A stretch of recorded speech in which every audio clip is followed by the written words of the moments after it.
Sa gitna ng walang patid ng kampanya kontra illegal na droga ng Philippine National Police, isang karpintero sa Molo, Iloilo ang nahulog sa pagtibog ng batas.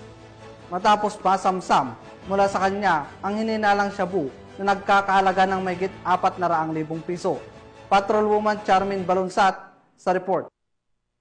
Hindi nakalusot ang isang construction worker sa ikinasang bypass operation ng City Drug Enforcement Unit ng Iloilo City Police Office at Iloilo City Police Station 4 sa Barangay Kasing-Kasing, Molo, Iloilo City.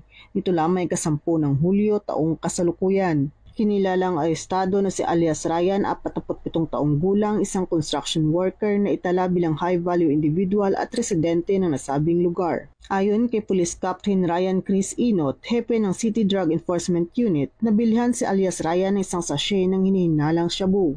Maliban sa buy-bust item, na-recover pa mula sa suspect ang 5 karagdagang plastic sachet ng pinaghihinalaang shabu na may kabuuang bigat ng higit kumulang 60 gramo at tinatayang nagkakahalaga ng 408,000 pesos. Kasalukuyang nasa kusdiya na ng pulisya ang suspect at maharap sa kasong paglabag sa RA 9165 o ang Comprehensive Dangerous Drugs Act of 2002.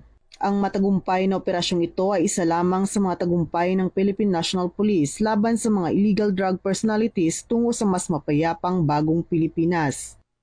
Mula dito sa Police Regional Office 6, ako ang inyong PNN correspondent, Patrolwoman Charmaine Balunsat, alagad ng batas, tagataguyod ng Balitang Pulis.